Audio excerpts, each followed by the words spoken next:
Poštovano društvo, dobar dan vam želim i veliki vam pozdrav od mene. Pošto ste vidjeli u jednom mom prethodnom videoklipu poređenje IMT 539 sa Tafeom 4.2, sada sledi, odnosno vidjet ćete poređenje 10 IMT-movih traktora. Ko ima iskustva o ovim traktorima neka slobodno komentariše. Uživajte! 10 traktora IMT-a, modeli 542 i 539 imaju isti motor, nema razlike nikakve ni u klipovima, motori su jednaki i imaju 29,5 kW snage. Mnogi bi rekli da je model 542 kopija Fergusona i to poprilično loša, teži je od modela 539 za nekih 300 kg, tako da se u brdu ne propinje, tek tako već ume dobro odraditi posao. Sporiji je u prvoj brzini od 539, pa se dolazi do zaključka da za sat vremena oranja pređe manje, to jest da za istu površinu oranja potroši više goriva. Također im se zamjera to što pod teretom umeju da izbace iz četvrte, pogotovo na uzbrdici. Sve u svemu, IMT se ovim modelom nije baš proslavio IMT 542. IMT 549 veoma dugo se proizvodio sa određenim izmenama, uglavnom u udobnosti kabine i njene preglednosti.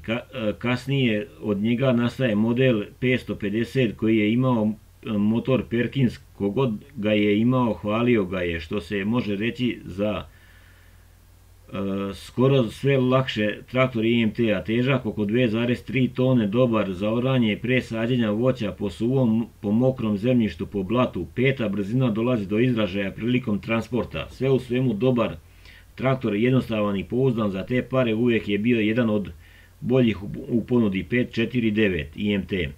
IMT 560, sjajan orač, to će vam svi reći. Mi moramo biti iskreni pa reći da ima svojih mana. Održavanje je uvijek bilo komplikovano jer je IMT u ovom modelu dosta odstupao od standardnih Fergusona. Ratari su se najčešće žalili na kočnice koje su suviše brzo propadale, ulje je umelo da curi i cilindri nisu bili savršeni, ali se ovaj model vozi još uvijek širom ex-Jugoslavije, a i šire.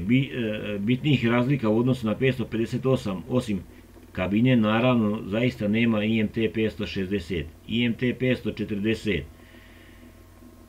Ko je imao sreće da nabavi ovaj model sa Fiatovim motorom, taj je pametno potrošio svoje pare. Do 1979. godine su u njih stavljani Fiat motori, zatim je bilo nekoliko serija sa Rakovičkim, da bi na kraju taj Rakovički motor ubacili i da bi na kraju taj Rakovički motor ubacili u 533 i dobili 539. Delovi za Fiat motor jesu skuplji, ali vam retko kada zatrebaju. Oni sa Rakovičkim motorom su vidno lošiji. Prvi modeli imali su 3 brzine, ali su radili bez greške. Mnogo godina ponosni vlasnici bi ponovo kupili nove IMT 540. IMT 577, možda i najbolji traktor po odnosu cena, kvalitet izdržljiv i pouzdan, pravi radnik. Ljudi su se uglavnom žalili na kočnice i naravno na buku u kabini. Nekako 577 najviše hvale oni koji imaju nešto slabije traktore, a kude ga oni što svaki dan moraju sedeti u toj bučnoj kabini po par sati. Ono u čemu se svi slažu jeste ko radi taj se i čuje. IMT 577, to je za njega. IMT 5106, o ovome modelu mišljenja su veoma podeljena, što za nas Srbe i nije toliko neobično, ali ovdje je baš došlo do izražaja.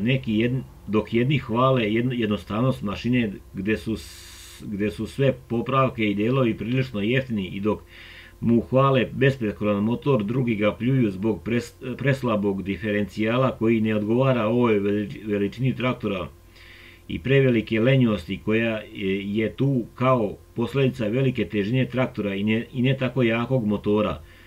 Ono u čemu se svi slažu jeste da je odličan orač, pogotovo u četvrtoj sporoj, dok se u šumi i nije proslavio IMT 5106.